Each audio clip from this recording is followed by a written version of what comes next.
اقرأ كتاب الله ترق جنانه وتنل عظيم الأجر والغفران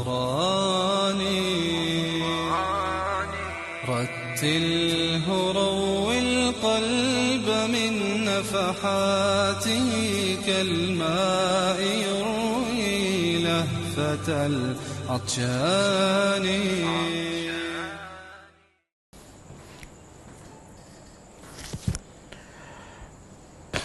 A'udzubillahi minasyaitonirrajim. Bismillahirrahmanirrahim. Alhamdulillahirabbil alamin, nahmaduhu wa nasta'inu wa nastaghfiruh. Wa na'udzubillahi min syururi anfusina wa min sayyiati a'malina. Man yahdihillahu fala mudilla lahu wa man yudlil fala hadiya lahu. Asyhadu an la ilaha illallah wahdahu la syarika lahu wa asyhadu anna Muhammadan abduhu wa rasuluh.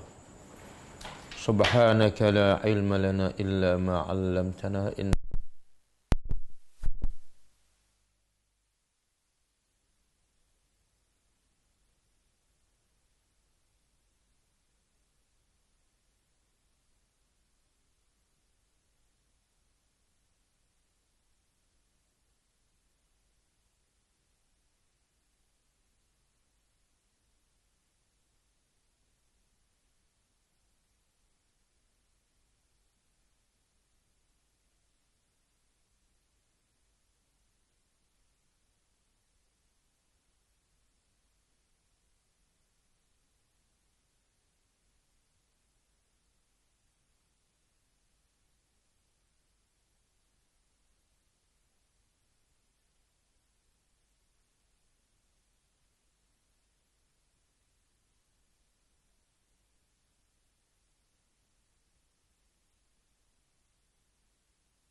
Okey.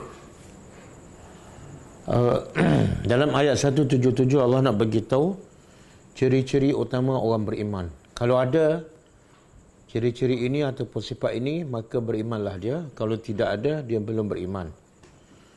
Jadi bukanlah beriman itu ataupun bukanlah kebaikan itu kita menghadap ke arah mana kiblat yang kita suka, tetapi keimanan ataupun albir yang sebenar ialah setakat mana kita mentaati perintah Allah.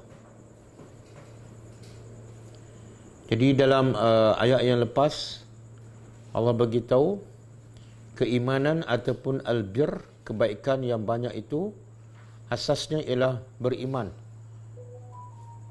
Beriman kepada Allah, yang kedua beriman kepada hari akhirat, yang ketiga beriman kepada para malaikat, yang keempat beriman kepada kitab-kitab Allah, dan yang kelima beriman dengan para nabi. Okey, itu lebih kepada amalan hati. Akidah yang lebih menjurus kepada amalan hati. Tapi adakah dengan keyakinan dalam hati cukup sebagai bukti orang itu beriman ataupun tidak? Jauh daripada mencukupi, sebab makna iman pun sebenarnya ialah membenarkan dalam hati dan an-nutqu bil lisan, mengikrarkan di lidah, dan wal amal bil jawarih, dan beramal dengan anggota badan. Maka sebab itulah untuk bahagian kedua Allah sebut ciri-ciri orang beriman ialah dibuktikan dengan amalan. Amalan yang dilakukan oleh anggota badan selari dengan apa yang diyakini dalam hati. Dan amalan yang Allah sebut di sini yang paling bukan solat, bukan puasa, bukan haji, bukan umrah, tapi amalan yang paling susah untuk manusia lakukan, kerana amalan ini melibatkan mengeluarkan ataupun mengorbankan apa yang manusia sayang. Yang paling manusia sayang ialah harta. Jadi Allah kata sifat orang beriman setelah beriman dalam hatinya, maka dibuktikan pula dengan amalan, iaitu mengorbankan apa yang dia sayang. Di sini sebut harta, tapi ia bukan setakat duit, apa saja yang kita sayang. Sama ada rumah ke, anak isteri ke, kereta ke dan sebagainya. Kemudian dia bagi pula harta yang disayang pertama kepada orang yang bukan mengikut kehendaknya tapi mengikut kehendak Allah. Iaitu orang yang paling utama yang dibantu, yang perlu dibantu, iaitu kaum kerabat. Ulama mengatakan kaum kerabat ini, macam mana kita nak tahu dia adalah kerabat kita ataupun yang ada hubungan silaturahim. Kata ulama, kalau bertemu kita dengan orang tu bertemu pada nenek ataupun moyang yang keempat, maka dia adalah saudara kita. Contoh orang tu nama Muhammad bin Ali bin Zaid bin Abu Bakar, kemudian bin Osman. 4 nenek ke atas tu bertemu. Semua orang bertemu kepada keempat-empat nenek. Maka yang di bawah itu semua adalah kaum kerabatnya. Okey. Kemudian dia bagi juga kepada yang kedua, anak yatim. Anak yatim Allah sebut banyak dalam Al-Quran. Kenapa Allah sebut anak yatim? Sebenarnya itulah rahmat Allah. Rahmat Allah kepada manusia lebih daripada rahmat mak bapak kepada anaknya. Sebab itulah lagi orang tu tidak ada kasih sayang, lagi Allah wajibkan kita membantunya. Dan Allah bagi tahu Nabi Muhammad pun berasal daripada anak yatim. Alam yajidka yatiman fa'awa. Bukankah engkau, Allah dapati engkau ni dalam keadaan anak yatim, fa'awa, lalu Allah yang melindungi engkau. Maka Allah bagi peringatan pula kepada Nabi, fa'ammal yatima fala taqhar. Adapun anak yatim, engkau jangan herdiknya. Kemudian yang ketiga, orang miskin. Orang miskin. Kita berhenti sampai situ kan. Kita sambung yang seterusnya.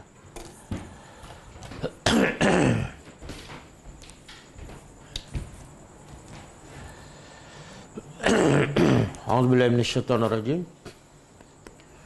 Jadi sifat yang kedua orang beriman setelah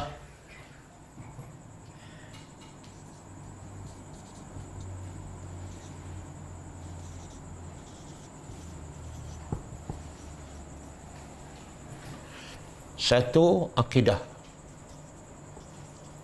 Yang kedua apa dipanggil ni?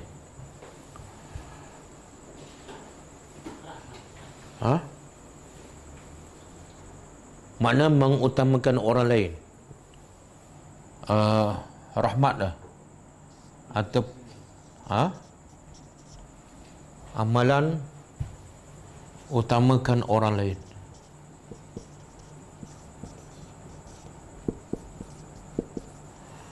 Dalam bracket rahmat lah. Jadi yang pertama bagi kepada kaum kerabat yang dia sayang. Yang kedua kepada anak yatim. Yang ketiga orang miskin. Kenapa orang miskin? Yang ketiga,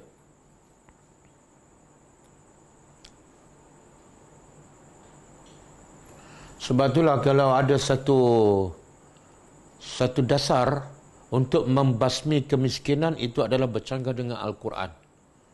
Sebab kemiskinan tak mungkin dapat dibasmikan, tak mungkin dapat dihapuskan.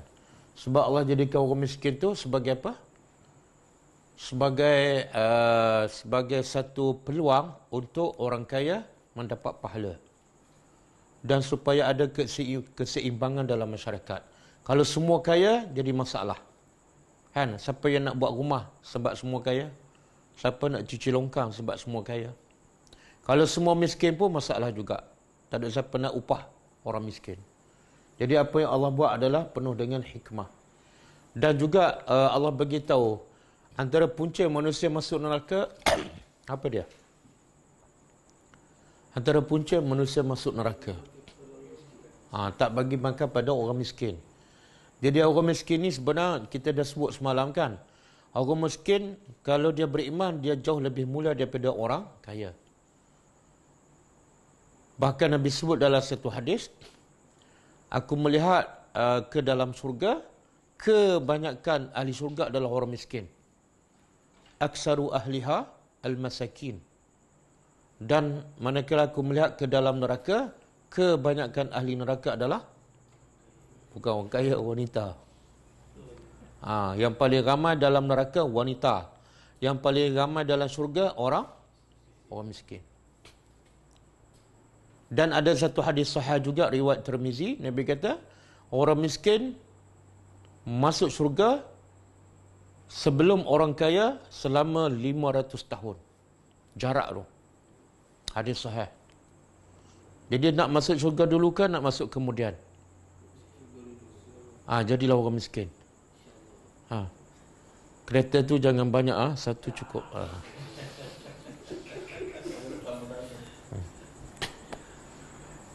Allah sebut dalam ayat apa ni? Antara sebab manusia masuk neraka sebab tak bagi makan orang miskin.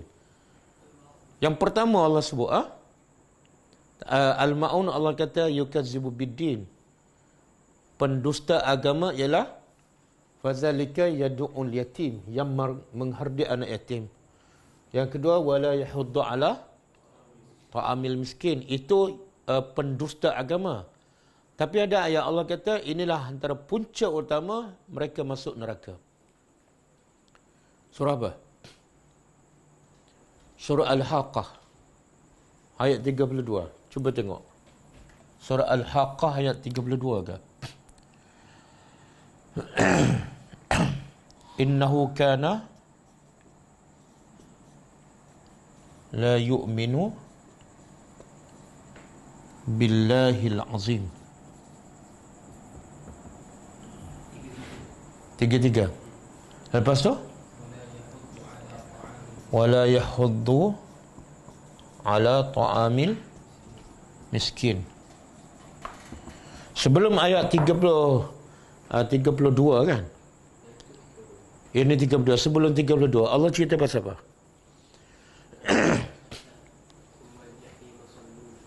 Summal jahimu sallu. Kemudian neraka jahim itu sumbatkannya. Sumbat siapa? Ahli neraka. Lepas tu kemudian rantaikan mereka dengan rantai yang sepanjang 70 hasta.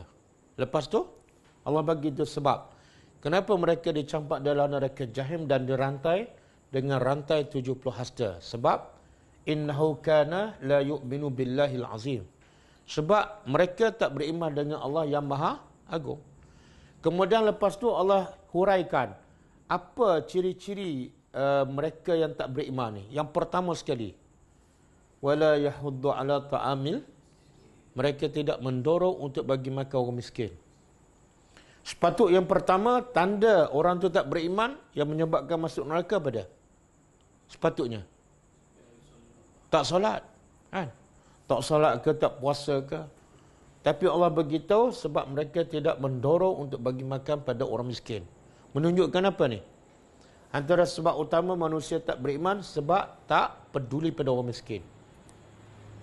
Sebab itulah sekarang ramai bunuh diri. Yang bunuh diri itu biasa orang kaya ke orang miskin? Orang miskin. Apa punca? Ramai yang bunuh diri. Yang miskin tu ramai bunuh diri. Apa punca? Kita duk salahkan mereka kan, tapi ni mereka tak diberi makan oleh orang kaya.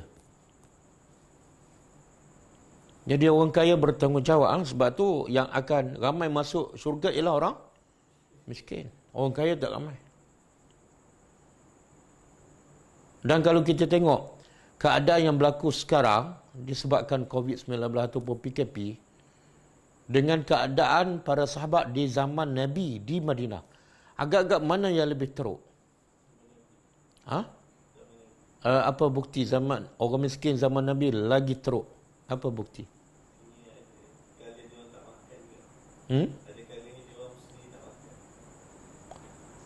Di Masjid Nabi ada satu tempat dia panggil tempat Ahli Suffah kan? Ahli Suffah ni orang fakir miskin yang datang daripada Mekah, muhajirin. Dan bilangan mereka lebih kurang 70 orang. Berapa lama dia duduk kat situ? Bertahun-tahun. Ada pekerjaan? Tak ada. Bukan setakat tak ada pekerjaan, rumah tak ada. Duduk di masjid. 70 orang duduk di masjid Nabi yang sempit. Tandas pun tak ada. Air pun tak ada. Kipas pun tak ada. 70 orang duduk kat situ. Kerja tak ada, rumah tak ada. Tapi tak ada seorang pun bunuh diri.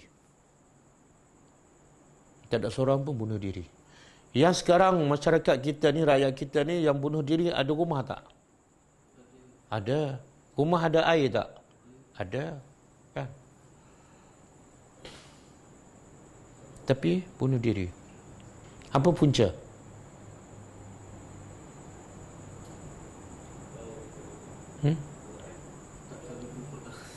Jadi salah siapa? Kita kata orang miskin tak ada buat Al-Quran, sebab tu mereka putus asa dan bunuh diri. Tapi orang kaya terlepas tak? Orang yang berduit ni terlepas tak? Dan kalau orang miskin tak ada buat Al-Quran, mereka tak faham agama. Tapi kalau orang kaya faham agama, faham Al-Quran, dia bantu tak orang miskin? Bantu. Kalau orang kaya faham, dia bantu orang miskin, selesai tak masalah? Selesai masalah. Selesai. Dia dua-dua bersalah. Tapi yang paling banyak bersalah orang kaya. Kenapa? Sebab orang kaya ramai tak belajar agama. Ramai tak orang kaya belajar tadabbur Al-Quran. Ramai. Kadang-kadang keluar agama orang kaya makan durian. Sebiji 350. Tengok tepi rumah dia, bunuh diri kan. Boleh? Zalim, bagi saya lah. Orang miskin salah sebab tak belajar agama. Tapi yang paling besar kesalahan orang kaya. Sebab mereka duduk dalam kesenangan. Dan mereka dengar berita orang bunuh diri setiap hari. Apa mereka buat? Kita tahu tak apa Nabi buat kepada orang miskin di Madinah tu? Khususnya kepada ahli Suffah. Nabi sendiri miskin. Tapi apa Nabi buat kepada orang miskin di kalangan para sahabat? Apa Nabi buat? Nabi tengok je? Tak. Nabi ada makanan, Nabi hantar. Orang bagi hadiah pada Nabi, Nabi bagi pada orang miskin. Kadang-kadang Nabi jemput orang miskin datang ke rumah. Walaupun rumah Nabi sempit. Walaupun rumah Nabi pun makanan tak ada. Tapi Nabi usaha sentiasa santuni dan bagi makan pada orang miskin. Bila Nabi tak ada makanan, Nabi tawar pada sahabat-sahabat. Tolonglah bawa mereka makan di rumah kamu. Maknanya ada kerjasama. Ta'awun alal birri wa taqwa. Nabi tak pernah biarkan orang miskin kelaparan. Sebab itulah tak ada seorang pun bunuh diri. Sebab mereka tak rasa mereka orang miskin yang dihina oleh masyarakat. Tak. Mereka rasa mereka miskin harta tapi kaya jiwa. Mereka sentiasa bersama orang kaya. Dan orang kaya pula tidak sombong. Tak pernah mengasingkan diri daripada orang miskin. Sentiasa duduk dan makan bersama orang miskin. Sentiasa jemput orang miskin makan di rumah mereka. Jadi tak ada perbezaan di zaman Nabi. Yang miskin ataupun yang kaya tak ada perbezaan. Dan saya pernah sebutkan antara orang yang paling miskin, siapa? Abu Hurairah. Tapi nama dia terkenalkan. Ada kehebatan, ada kemuliaan. Walaupun miskin, rumah tak ada, pekerjaan tak ada. Dan kelaparan. Tapi dia mulia. Okey. Kita sambung yang ketiga. Yang patut kita utamakan, satu, kaum kerabat. Yang kedua, anak yatim. Yang ketiga, orang miskin. Yang keempat, ibnu sabil. Dan ibnu anak sabil, jalan. Apa mana anak jalan? Dan orang yang musafir.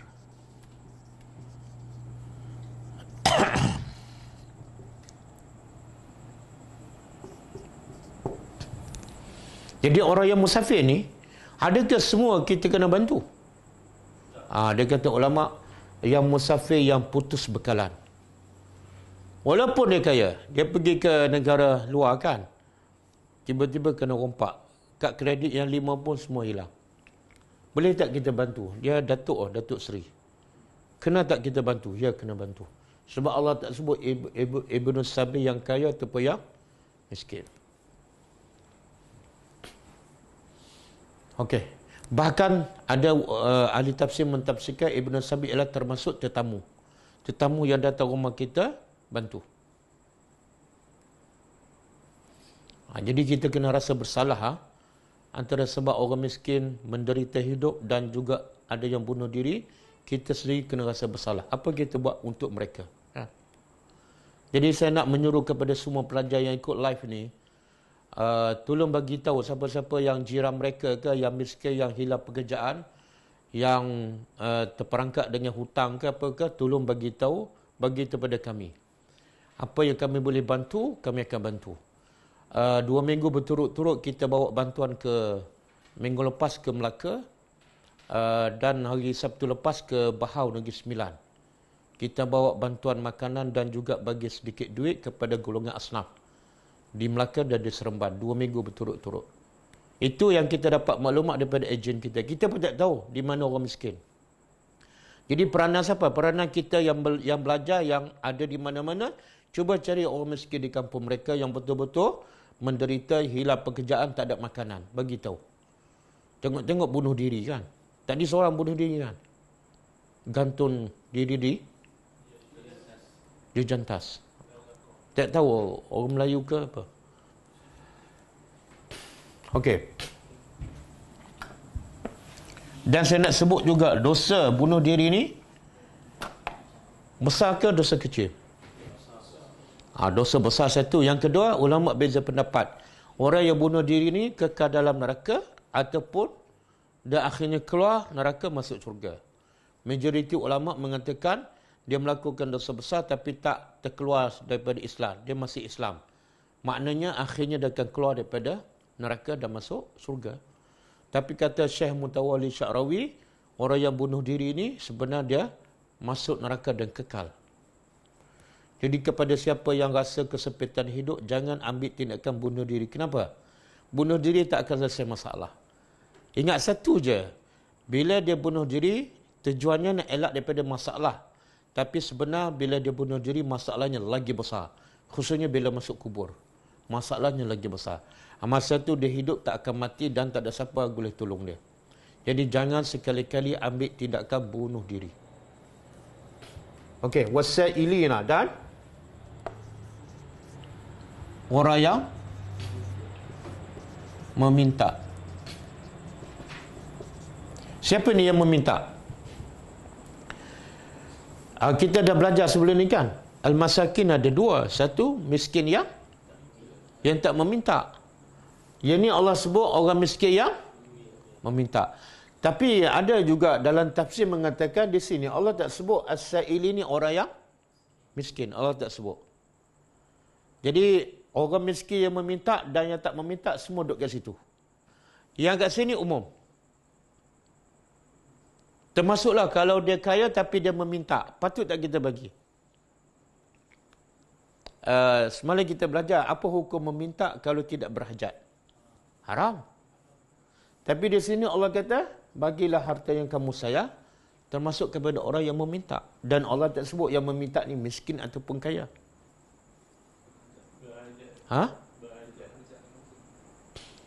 Tapi sekarang ramai tak meminta tapi bukan berhajat pun, dia nak kaya lagi.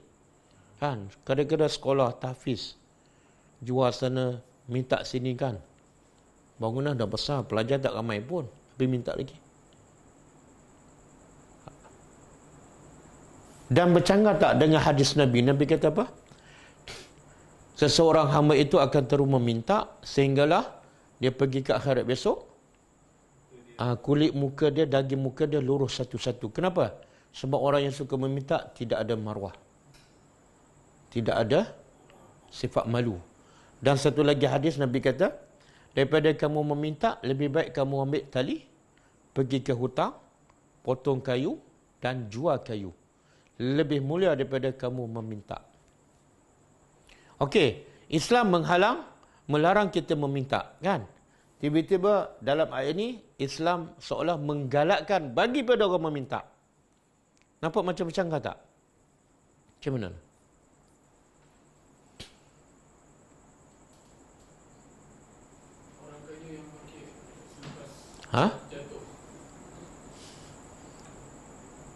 Sepatutnya ni tak adalah. Bila Islam tak menggalakkan orang meminta kan, sepatutnya ni tak adalah. Kenapa nak bagi? Boleh? Faham soalan? Jawapannya. Dia meminta dia keperluan pinjaman untuk niagaan ke apa. Boleh kan?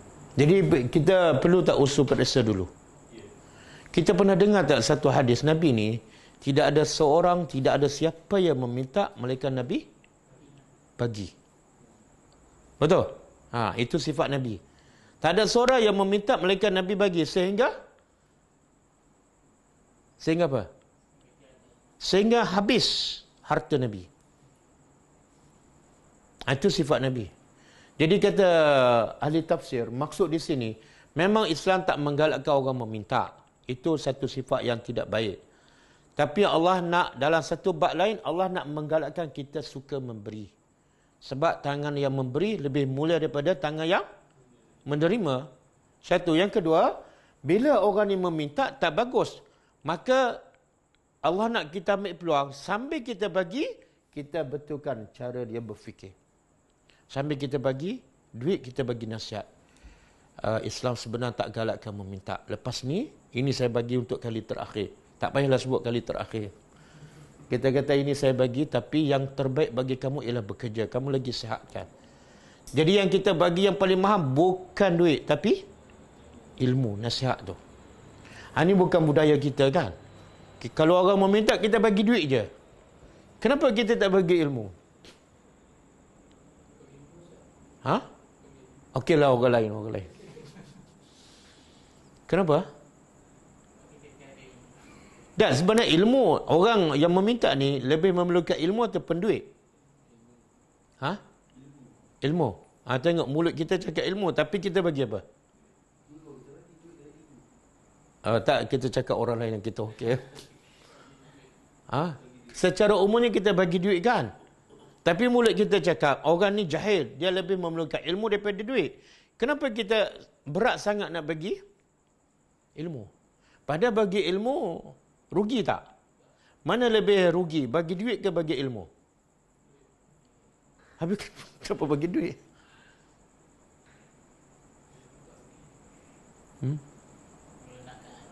Apa dia?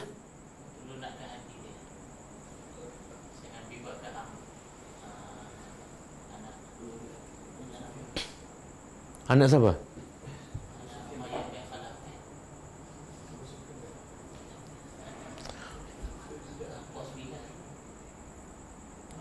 Tapi Nabi bagi tak ilmu? Bagi. Jangan buat contoh Nabi bahagian tu je. Saya rasalah. Sebab rahmat kita kepada orang fakir miskin nipis. Kita fikir untuk dia hidup sekarang kan. Dia perlukan makanan. Kita pun bagi makanan. Rahmat kita tak sampai ke akhirat. Dia ni tak solat ni. Kalau aku tak bagi ilmu, dia akan masuk neraka. Apa faedah aku bagi makan? Jadi kita kurang berfikir ataupun malas berfikir. Ambil beras, balik. Selesai kerja kita. Tak ada rasa tanggungjawab. Sebab apa? Rahmat kita kepada mereka kurang. Tengok rahmat Allah ni. Allah sebut satu persatu. Allah jadikan orang tu miskin, kemudian Allah wajibkan kita bagi. Kenapa? Sebab rahmat Allah juga kepada mereka dan rahmat Allah juga kepada orang kaya yang ada duit. Supaya kamu dapat pahala yang besar. Sebab tangan memberi lebih baik daripada tangan yang menerima.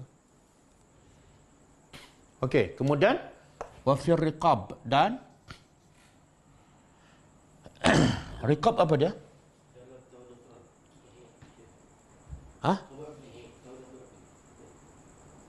Dia terjemah tawanan perang. Hamba kan.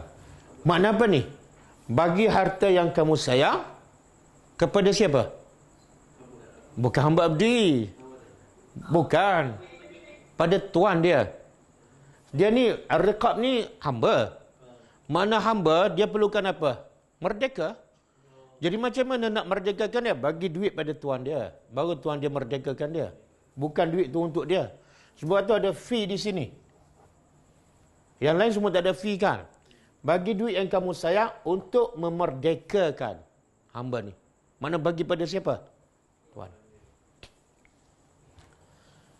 Fee riqab. Dan untuk memerdekakan. Biasanya hamba ni datang daripada mana? Daripada tawanan perang. Dan biasanya orang kafir ke orang Islam? Orang kafir. Jadi sistem hamba ni bukan hamba yang kebanyakan orang faham. Itu dipanggil hamba apa? Hamba abdi kan? Dia hamba bahasa Melayu, abdi bahasa Arab. Sama itu lah. Macam hasad dengki lah. Hasad bahasa Arab, dengki bahasa Melayu. Ini dia panggil apa ni? Ataupun nama dia wama malakat aimanukum. Dia daripada tawanan perang, daripada orang kafir. Bila tentera Islam menang dan dapat menawan orang-orang kafir, dia terserah pada ketua panglima perang Islam. Kalau zaman Nabi, Nabilah. Sama ada, pertama, nak bebaskan terus tanpa apa-apa pulangan. Yang kedua, nak bunuh tawanan tu. Yang ketiga, nak bebaskan bersyarat. Contoh macam tawanan peperangan Badar kan. Nabi bagi syarat apa? Kena mengajar orang Islam membaca. Ataupun yang keempat, jadikan mereka tu hamba kepada tentera Islam yang terlibat dalam peperangan tu. Maknanya bila jadi hamba kepada pejuang Islam, dia boleh bersama dengan tuan dia. Kalau dia nak merdeka, sama ada dia bekerja, cari duit, dia bayar pada tuan, tuan dia merdekakan. Ataupun orang Islam, cari duit yang dia sayang, bayar pada tuan dia dan merdekakan hamba ni. Boleh. Kenapa sistem tu ada? Sebab ini pendapat ulama. Dia kata, sebab ni asalnya orang kafir. Dan orang kafir ni ada sifat sombong. Sebab tu tak nak masuk Islam. Jadi Allah nak tundukkan sifat sombong mereka. Kamu tak nak masuk Islam, kamu layak jadi hamba. Kalau nak merdeka, kena bayar. Salah satu cara nak tundukkan perasaan sombong yang ada pada orang kafir. Sebab itulah Islam, walaupun ada sistem ni, tapi Islam tak galakkan hamba ni kekal selama-lama. Sebab tu banyak ayat yang Allah kata, merdekakan hamba, merdekakan hamba. Bahkan kalau kita buat kesalahan dalam Islam, contoh membunuh, contoh zihar kan, contoh berjimak ketika siang hari bulan Ramadan, hukumannya apa dia? Salah satu.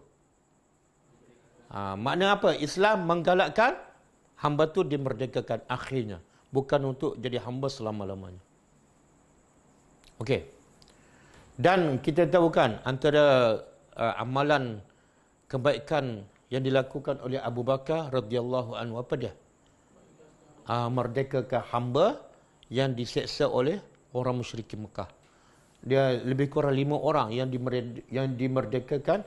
Abu Bakar bayar duit pada orang musyrikin supaya orang Islam tu dimerdekakan. Bukan untuk Abu Bakar. Dia bayar kemudian orang tu merdeka. Antaranya Bilal bin Rabah. Dan juga Nahdiyah dengan anak perempuannya. Ada 5 orang.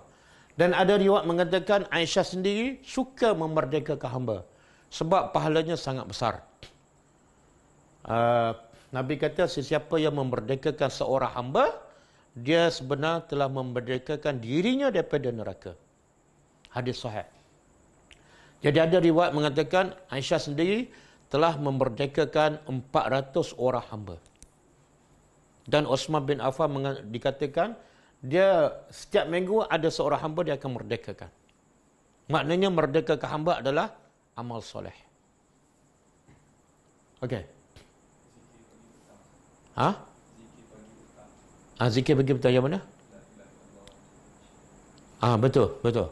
Siapa yang baca 10 kali kan, la ilaha illallah la syarikalah lahul mulku wa lahul hamdu wa huwa ala kulli syai'in qadir. Kalau dia baca 10 kali pagi, antara kelebihannya dia dapat 10 kebaikan, dihapuskan 10 kejahatan dan dia merdekakan 4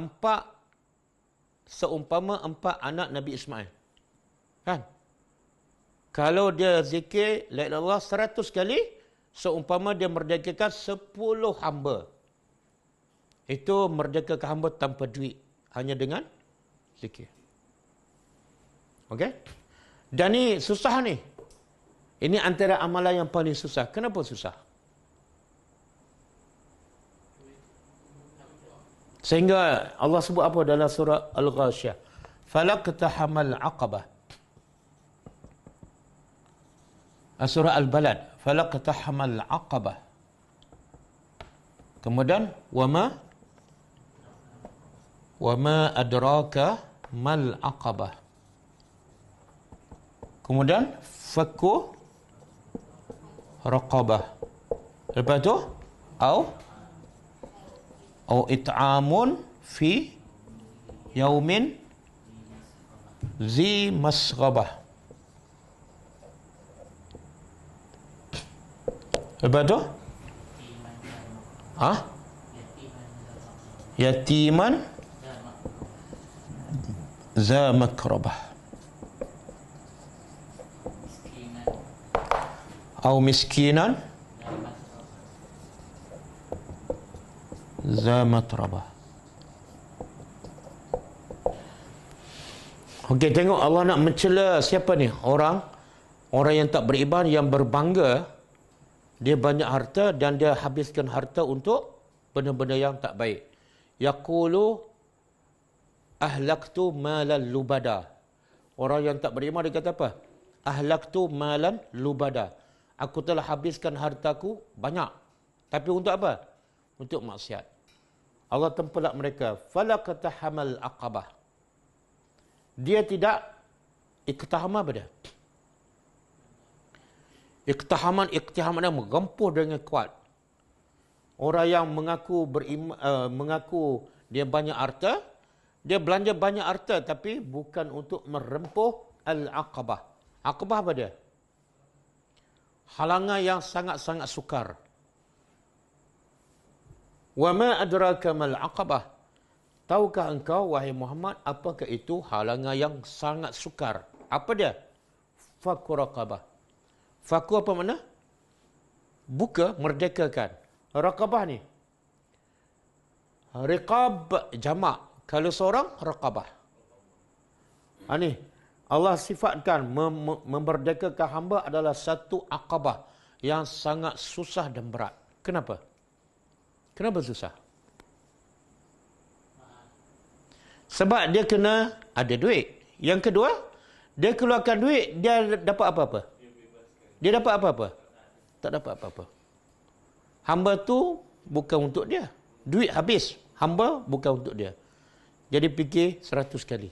Jadi Allah kata, iktahim. Rempuhlah halangan yang besar dan berat. Yang kedua, susah juga pada it'amun, bagi makan pada hari yang zi masghabah, hari kelaparan. Ramai orang lapar. Dia pun lapar. Tapi nak bagi kepada orang yang lapar, sukar. Tambah-tambah lagi bagi pada yatiman. Anak yatim yang za maqrabah, yang ada hubungan keluarga. Dan ataupun bagi makan hari kelaparan kepada orang miskin, za matrabah. Apa makna za matrabah? Za matrabah ni daripada turab, tanah. Orang miskin yang ada tanah, bukan ada tanah. Orang miskin yang tak ada rumah duduk atas tanah. Kenapa semua ni susah ni? Merdekakan hamba, bagi anak yatim, bagi orang miskin. Kenapa susah? Tak ada pulangan. Kan? Kalau kita bagi pada orang kaya, ada pulangan tak? Ada. Bagi pada anak yatim, besok minta lagi. Kan? Bagi pada orang miskin, ada pernah dapat pangkat Datuk Seri sebab suka bantu orang miskin? Siapa pernah dapat? Okey? Jadi ini sifat orang beriman. Allah kata apa? Kena rempuh. Kenapa Allah kata rempuh? Sebab benda ni memang susah. Okey.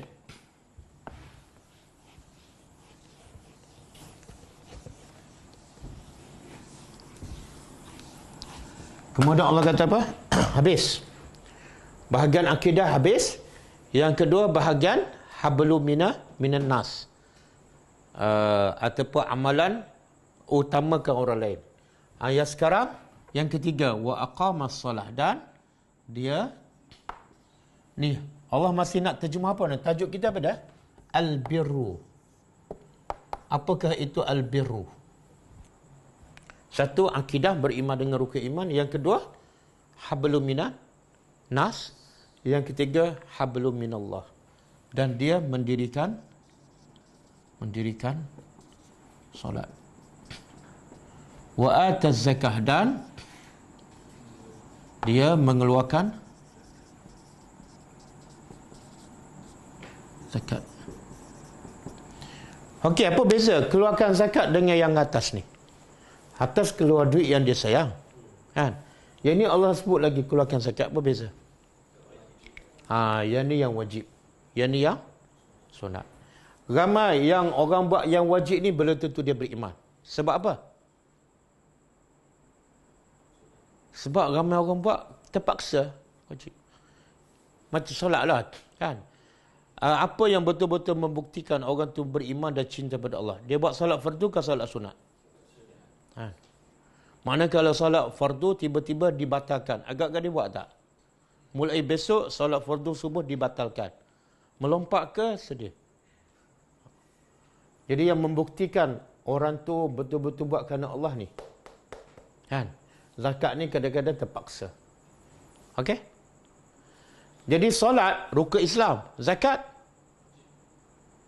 rukun Islam. Yang atas ni rukun apa ni? Bagi harta yang kita sayang pada anak yatim, orang miskin. Rukun apa ni?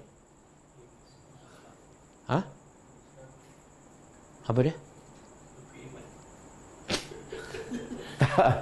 Rukun iman sebelum ni. Rukun iman sebelum ni. Man amana billah wal yaumil akhir. Apa dia? Di antara rukun Islam ni, solat, zakat dengan buat baik pada orang. Yang mana lebih penting? Yang mana lebih utama? Buat baik. Mana kalau dia tak salat pun okey, dia buat baik pada orang je. Mana lebih wajib?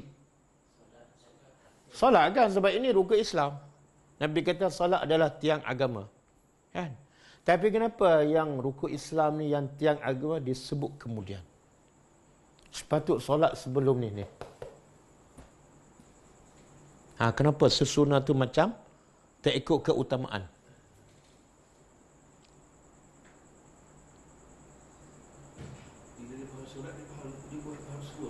Apa dia? Kalau dia solat dia buat semua. Kenapa solat tak sebut sebelum ni?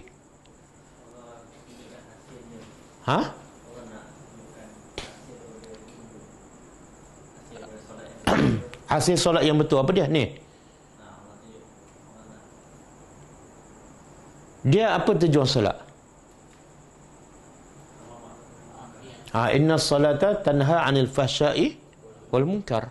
Solat tu untuk mencegah kemungkaran. Jadi kalau orang tu lapar, kita tak bantu kemungkaran tak? Kemungkaran. Kalau orang tu meminta ilmu, kita tak bantu kemungkaran tak? Jadi sebenarnya solat tu penting. Yang ni nombor 2, tapi Allah sebut sebenarnya kamu tujuan solat, inilah tujuan kamu ni. Jadi Allah sebut tujuan solat dahulu supaya apa? Bila kita solat, ingat aku solat nak bantu orang miskin.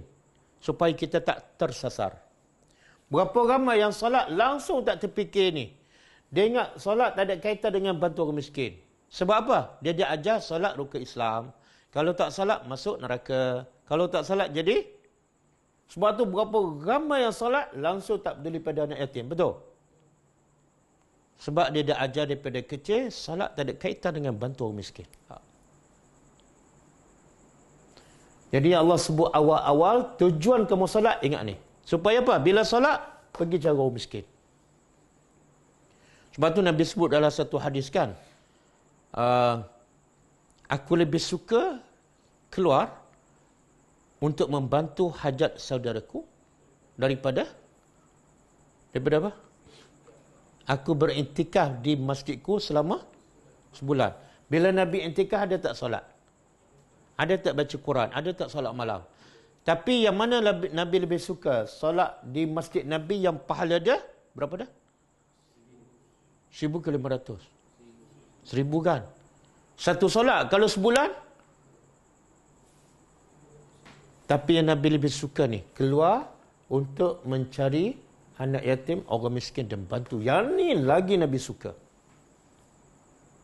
Boleh? Kenapa? Kenapa yang ni lebih utama?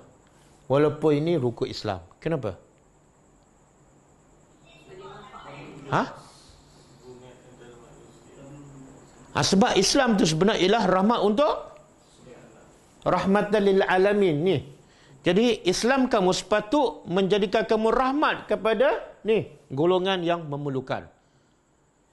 Islam solat tu hanya sebagai dia panggil apa? Mekanisme untuk menjadikan kamu rahmat kepada golongan ni. Maknanya kalau kamu salat tapi tak ada rasa kesian kepada anak yatim, tak ada rasa kesian pada orang miskin, orang bunuh diri pun kamu duk kutuk dia, sebenarnya kamu ada masalah kat solat ni.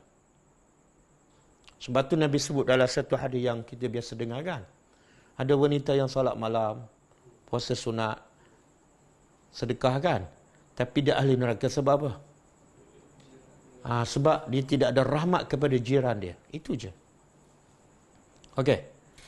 Jadi bila kita faham yang ni, ini tujuan solat, setiap kali solat kita fikir, mana lagi ada anak yatim aku nak bantu. Mana lagi ada orang miskin aku nak bantu. Okey? Kemudian wal mufuna, dan mufuna apa dia? Orang yang menepati bi ahdihim, dengan janji mereka. Iza ahadu, apabila mereka berjanji. Okey. Apa maksud ni? Yang mula-mula akidah kan, beriman dengan Allah, beriman dengan hari akhirat, akidah. Yang kedua ni hablum minan nas.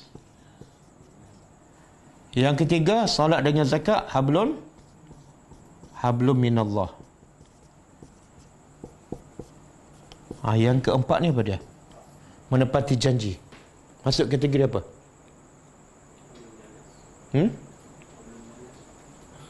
Akhlak. Berapa ramai yang solat, puasa, haji tapi tak berakhlak? Apa dia? Selalu mungkir janji. Selalu khianat amanah. Sebab apa? Bila tak tepat janji, dia sebenarnya sifat beriman ke sifat apa? Munafik. Munafik ni orang yang paling jahat kan? Apa sifat utama orang munafik? Bila berjanji, mungkir. Bila diberi amanah, bila bercakap, tak ada akhlak. Jadi Allah nak bagi tu al-birru juga adalah akhlak. Apa dia akhlak yang paling nampak orang tu berakhlak dan paling susah nak tepat? Apa dia? Tepati janji. Dan bila sebut janji, dia maksud janji dengan apa tu? Al-ahdu. Satu, al-ahdu billah, dengan Allah. Yang kedua, bin nas. Jadi janji dia dengan Allah apa dia? Contoh. Kita pernah tak berjanji dengan Allah? Di mana? Alam roh. Apa dia berjanji tu? Tuhan tanya roh kita kan, alastu bi rabbikum, bukankah aku ni Tuhan kamu? Kita jawab apa? Qalu bala syahidna, kami bersaksi bahawa engkau Tuhan kami. Bila kita mengaku Allah Tuhan kami, Tuhan kita, mana kita apa? Kita hamba. Apa tu tanggungjawab hamba kepada Tuhan dia? Perjanjian kita ialah mentaati semua perintah Allah dan meninggal semua larangannya, dengan solatnya, dengan puasanya, dengan tutup auratnya. Yang kedua, berjanji dengan manusia. Apa dia perjanjian kita dengan manusia? Oh, banyak. Perjanjian nikah kahwin. Ada tak akad nikah? Ada tak masa kahwin? Apa dia tu? Wajib bagi nafkah pada anak isteri. Wajib berlaku adil pada anak isteri. Wajib ajar agama pada anak isteri. Perjanjian kita dengan tempat kita bekerja, dengan bos kan, tepat pada waktu. Jangan curi tulang. Perjanjian kita dengan kawan-kawan. Nak bagi durian, kena bagi.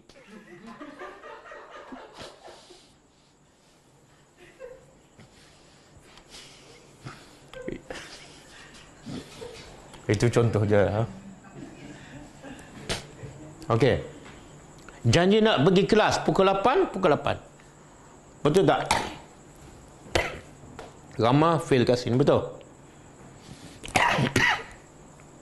Yang paling berjanji, yang paling banyak berjanji siapa dia?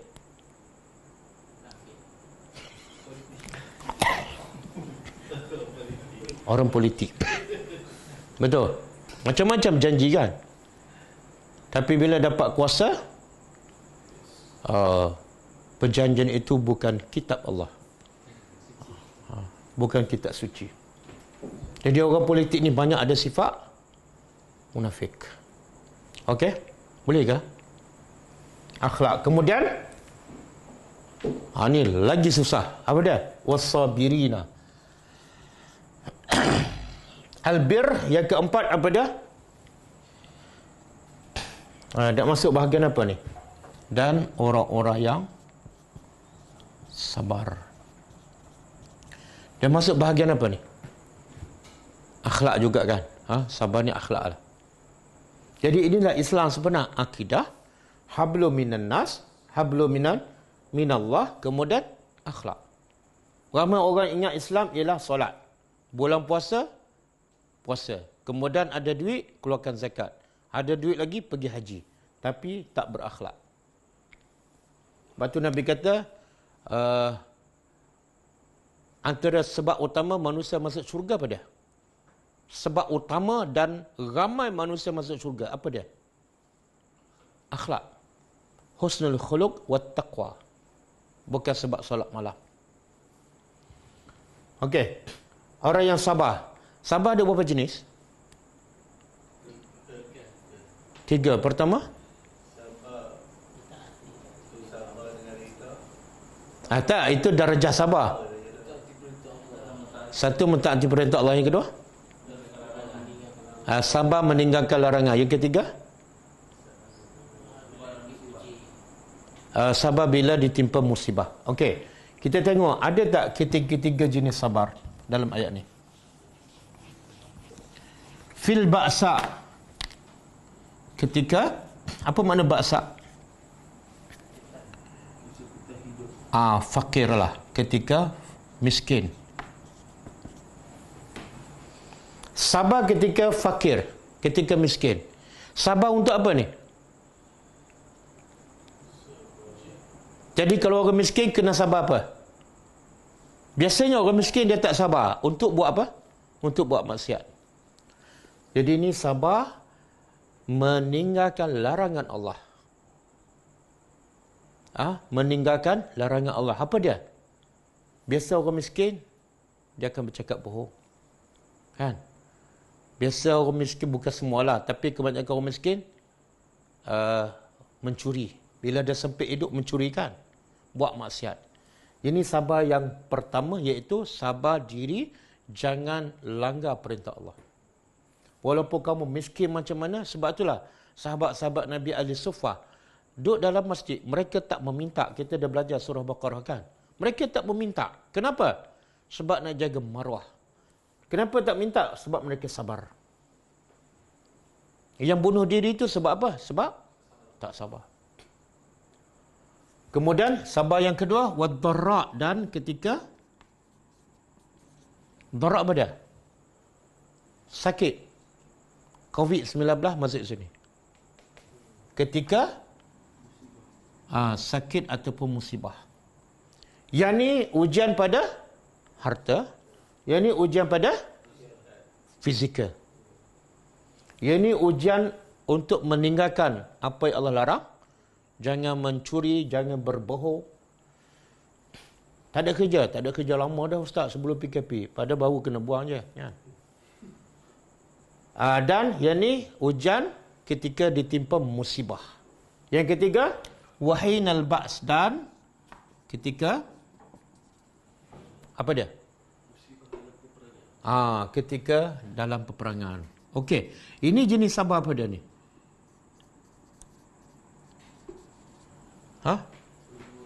Apa dia? Dalam ketaatan. Sebab peperangan ni bila diisytiharkan wajib pergi berperang. Kadang-kadang orang tak sanggup nak sabar mentaati perintah berjihad. Dia bercabut lari. Tengah-tengah berperang, tengok musuh, dia cabut lari. Itu dosa besar tu. Boleh faham? Jadi Allah beritahu dalam ayat ini tiga jenis sabar. Pertama, sabar meninggalkan larangan. Yang kedua, sabar menghadapi musibah. Yang ketiga, sabar melaksanakan perintah Allah. Boleh? Jadi antara tiga-tiga ni, yang mana paling susah?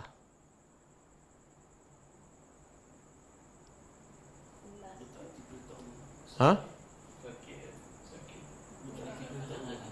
Tak. Yang paling susah yang ni.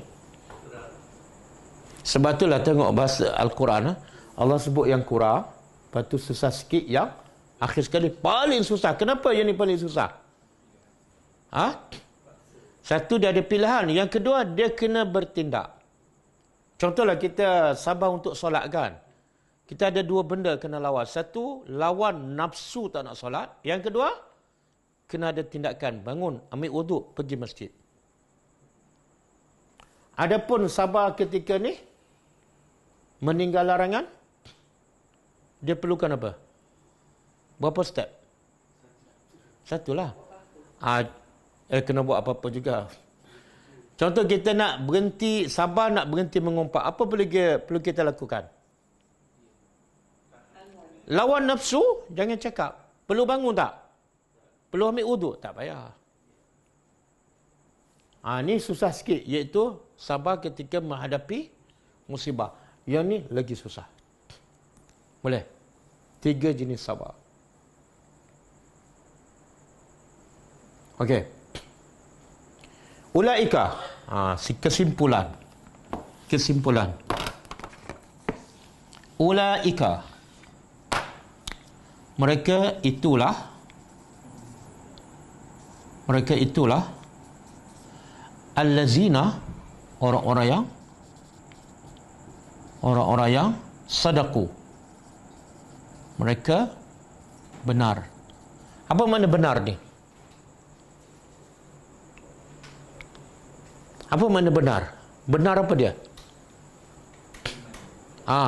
Yang pertama sekali imankan. Allah kata al-birru ialah man amana billah. Mereka yakin dah hati, beriman dengan Allah, beriman dengan Rasul.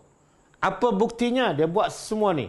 Bila buat semua ni, Allah kata itulah orang yang benar imannya. Bukan teori saja. Berapa ramai yang mengaku beriman, hafal rukun iman, tapi solat lambat. Bangun malam susah kan? Nak pergi berdakwah pun macam-macam alasan. Okey. Dan kemuncaknya Allah kata wa ulaika, dan mereka itulah humul muttaqun.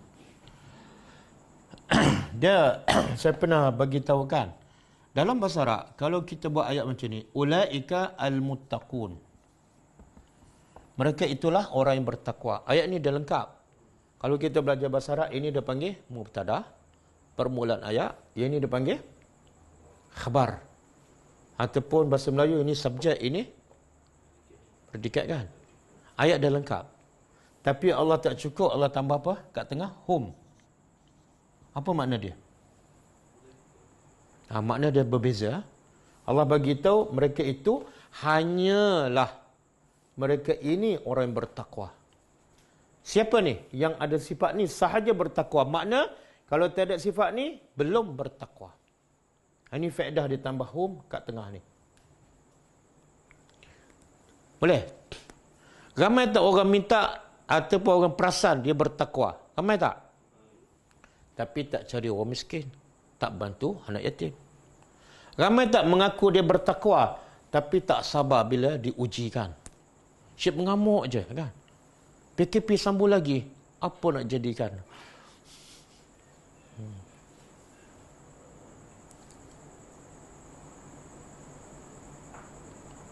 Okey? Kita baca di awal surah Baqarah. Allah kata apa? Zalikal kitab la raiba fi hudan. Jadi Quran tu adalah petunjuk untuk siapa? Orang bertakwa. Kita tahu tak apa ciri-ciri orang bertakwa? Biasa orang kata bertakwa ialah buat yang Allah suruh, tinggal yang mudah je. Tapi sebenarnya inilah orang bertakwa ni. Kalau kamu jenis tak sabar je, panas baran je, tak bertakwa. Kalau kamu jenis tak ada orang miskin kamu bantu kan? Tak ada nak pergi berdakwah ke? Sebab itulah kalau kita tengok Nabi Musa dengan Khidir. Musa pergi belajar dengan Khidir, betul? Kenapa dia pergi belajar dengan Khidir? Arahan siapa tu? Kenapa Allah perintah Musa belajar dengan Khidir? Sedangkan Khidir lebih rendah pada dia.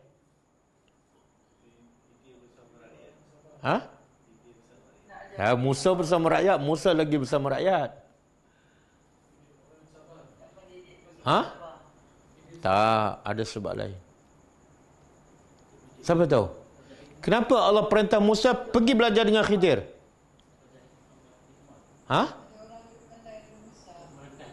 Sebab bila kaum Musa bertanya kepada Musa, ada tak orang lebih pandai daripada kamu? Nabi Musa jawab apa? Tak ada, akulah. Allah kata sebenarnya ada lagi yang lebih pandai daripada kamu. Walaupun dia lebih rendah, pergi belajar. Tundukkan rasa diri, besar diri kepada orang yang lebih rendah. Boleh? Tapi apa yang Musa belajar daripada Khidir? Allah suruh pergi belajar. Dia belajar subjek apa? Dia belajar subjek apa? Subjek bunuh orang, apa tu? Pecah kapal orang. Subjek apa tu sebenar? Subjek ialah subjek takwa. Macam mana jadi orang takwa? Bantu orang? Anak yatim. Ada tak Musa bantu, Khidir bantu anak yatim? Betulkan tembok kan? Ada tak Khidir bantu orang miskin? Ada. Iaitu? Cara bantu pecah kapal. Pecah kapal. Okey. Apa lagi? Satu lagi? Bunuh tu subjek apa tu? Akidah. Selamatkan akidah. Selamatkan akidah. Akidah budak dan akidah mak bapak dia. Makna apa tu? Dakwah lah tu. Jadi sebenarnya Allah nak begitu, itulah tujuan belajar yang paling utama. Belajar untuk jadi orang bertakwa apa dia? Bantu orang. Bantu orang miskin, bantu anak yatim dan bantu bagi ilmu pada mereka. Jangan belajar sampai ustaz mati dia pun berhenti belajar kan.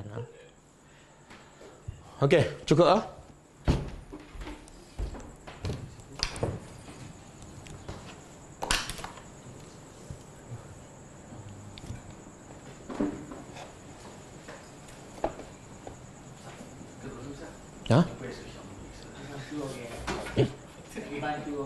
pergi bantu ke? Anak yatim dah tidur malam ni.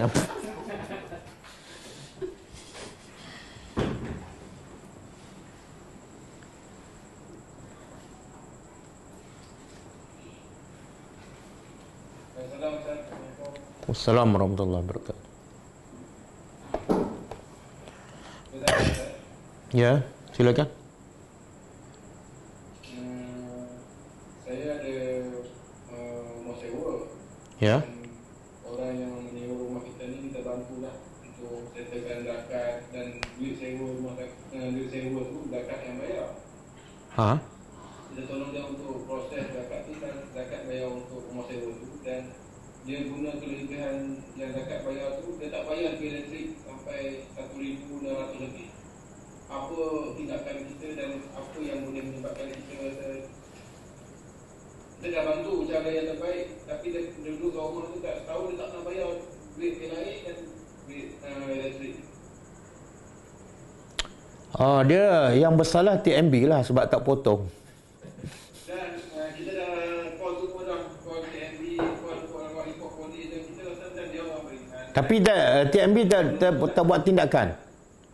Tak ada tindakan. Dia tak nak keluar dari rumah tu. Dan kita pun rasa macam kita cakap sama tu, kita tak cakap dengan kita apa, dia kata kita nak keluar juga, dia tak nak bayar juga.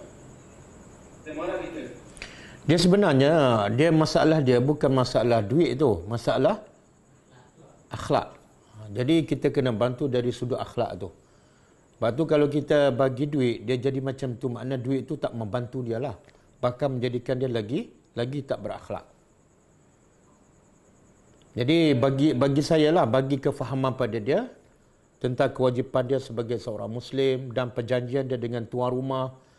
Dan bagi tu akibatnya kalau tak buat perjanjian tu, tak laksanakan perjanjian, akibat dia bukan setakat habis kat dunia.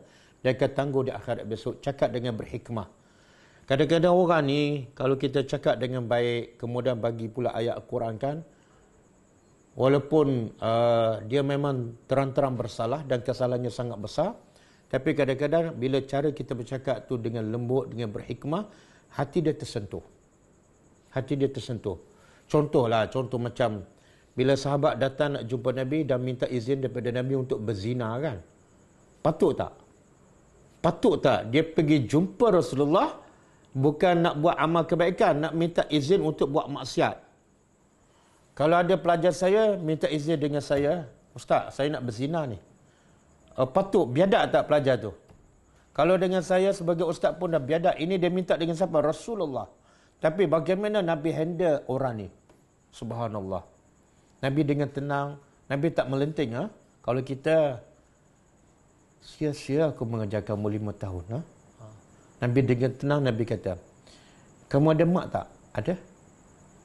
Apa kata kalau orang berzina dengan mak kamu? Oh, mana boleh ya Rasulullah, tak boleh. Aku tak sanggup orang berzina dengan. Begitu juga orang tak sanggup kamu berzina dengan mak dia.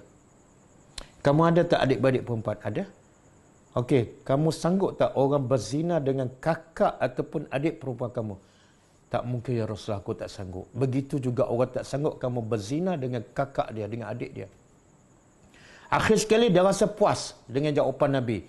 Kenapa aku nak buat benda yang aku sendiri tak suka bila orang buat kepada aku? Maka lelaki itu bertaubat dan akhirnya langsung dia tak terfikir pun nak berzina. Sebab apa? Cara jawapan Nabi itu. Nabi bukan minda dia. Jadi cuba berdakwah dengan berhikmah.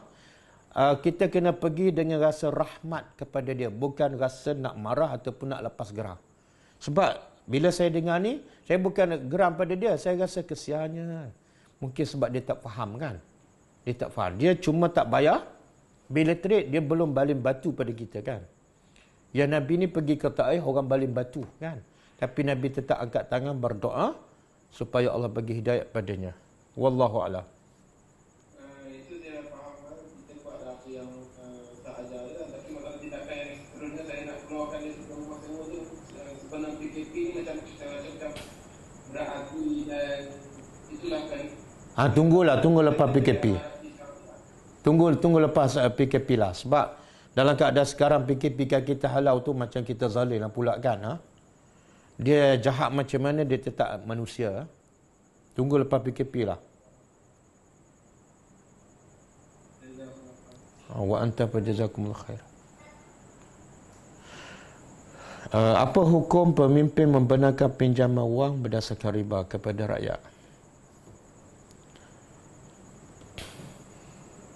Apa hukum undi pemimpin macam tu? Kadang-kadang pemimpin naik tu sebab kita mengundi. Jadi sabar, tunggu pilihan raya, tukar pemimpin yang kita tak suka. Kita pemimpin macam ni, kita nak dia buat cara Islam, tak masuk akal lah kan? Tak masuk akal lah. Kita nak dia buat ikut Al-Quran, tak masuk akal sebab dia bukan dasar partinya bukan dasar Islam. Wallahu a'lam.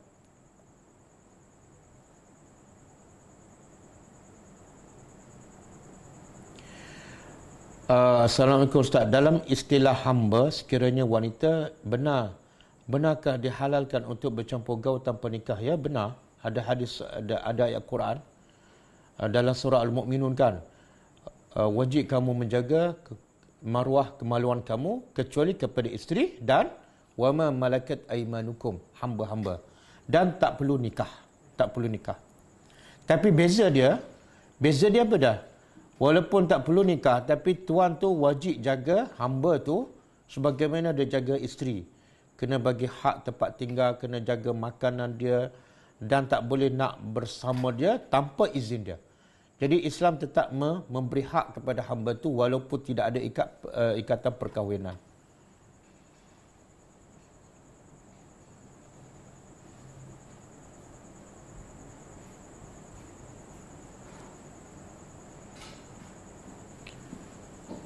Ya Ustaz, adakah membayarkan hutang seseorang diambil kira sebagai memerdekakan hamba?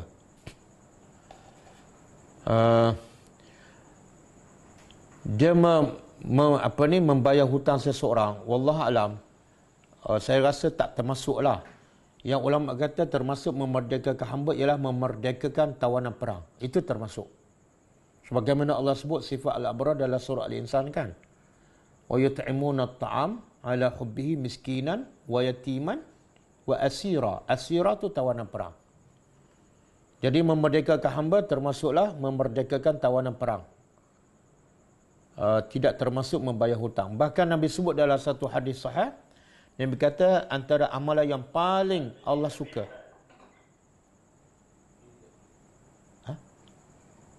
Tak ada suara?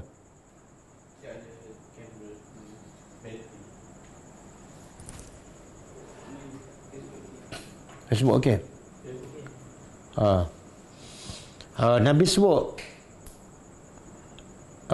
antara amalan yang paling Allah suka ialah tolong melansaikan hutang orang. Jadi dalam hadis itu Nabi kata amalan yang paling Allah suka, bukan termasuk dalam memerdekakan hamba. Termasuk sa'iling kan? Termasuk Wasailin. orang yang meminta. Maksud entah masuk dalam bab apa? Maksudnya dia tolong bayarkan untuk orang bayar hutang tu. Orang kalau berhutang ni dia minta tolong bayarkan. Tak, sebenarnya orang yang berhutang ni dia masuk bab lain, iaitu bab zakat. Sebab tu asnaf yang layak terima zakat salah satunya ialah orang yang berhutang. Jadi orang yang berhutang tu ada habuan dia daripada apa? Duit zakat. Yang ni bukan duit zakat ini adalah sedekah sunat.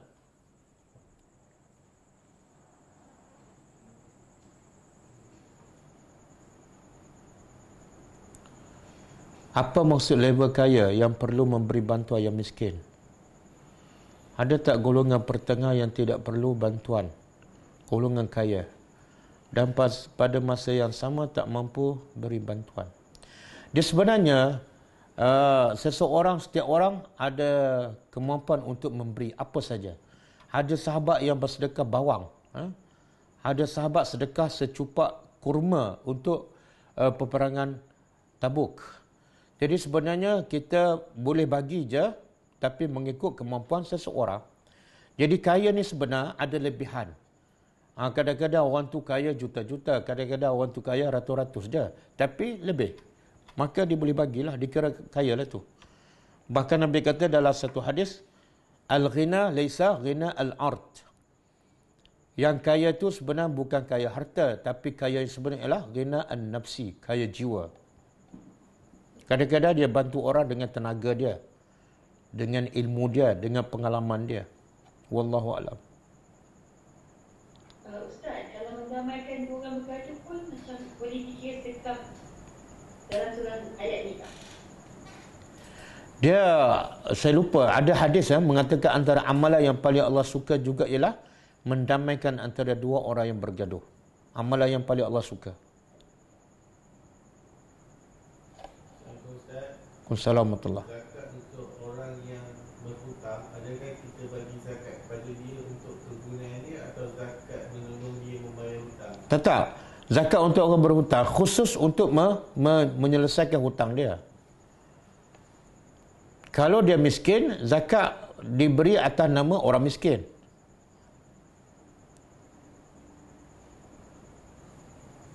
Okey, ada soalan lagi?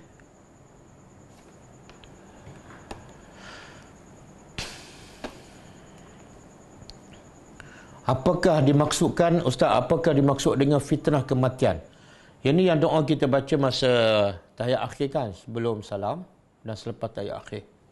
Allahumma inni a'udzubika min azabi jahannam wa min azabil qabri wa min fitnatil mahya wal mamat. Maksudnya ialah, kata ulama, fitnah kematian ialah fitnah ketika saat nak mati. Apa dia? Tak boleh mengucap. Dan juga kata ulama termasuklah fitnah masa kematian ialah ketika dia soal dalam kubur. Supaya kita baca doa tu supaya Allah bagi kekuatan kepada kita dapat menjawab soalan ketika dalam kubur. Wallahu alam. Ustaz, pada zaman sekarang nak memerdekakan hamba macam mana tak? Tak ada. Sekarang zaman kita hamba tak adalah. Tapi ulama kata boleh kita dapat kelebihan itu dengan memerdekakan tawanan perang ataupun banduan. Ulama kata termasuk memerdekakan ataupun membebaskan banduan. Katalah banduan tu kena bayar denda 10,000 kan. Kita bayar cash 10,000, dia bebas. Termasuk memerdekakan hamba. Alon termasuk yang berhutang.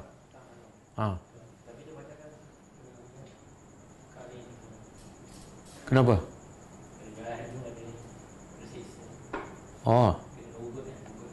Boleh masuklah. Kalau dia macam seolah ditawan ataupun diperas ugutkan. Assalamualaikum Ustaz Zee.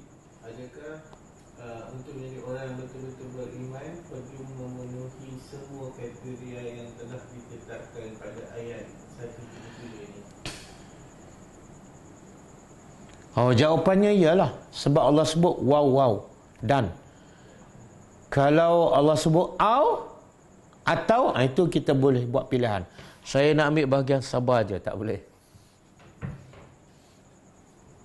Sebab tu Allah guna apa? Ulaika hum. Itulah mereka sahaja yang bertakwa. Siapa ni? Yang ada semua sifat tu.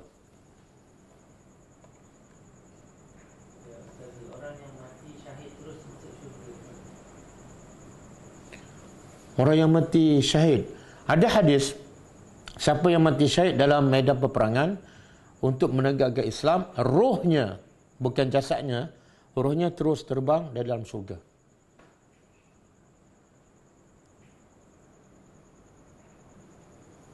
Okey. Dah?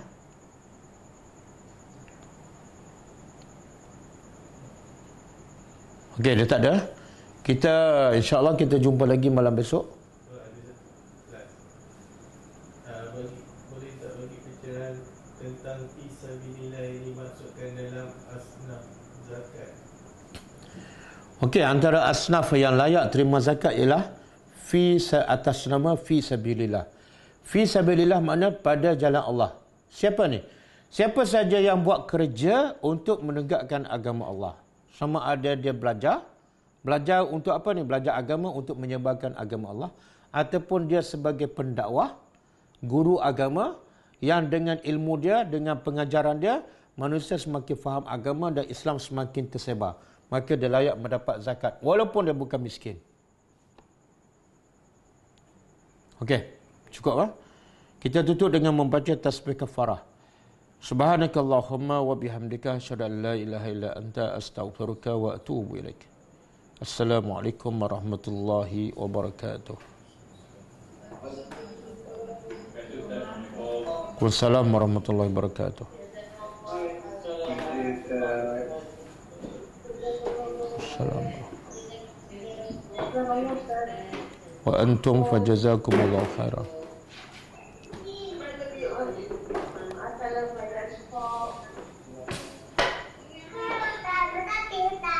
Sama-sama.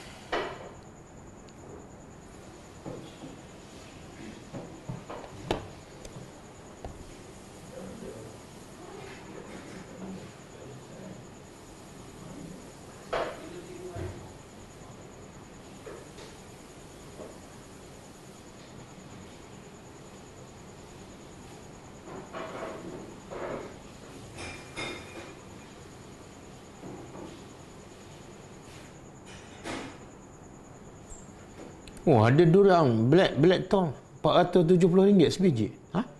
Ustaz, siapa duit.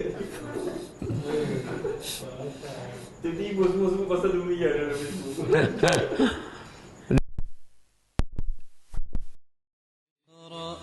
كتاب الله ترق جنانه وتنل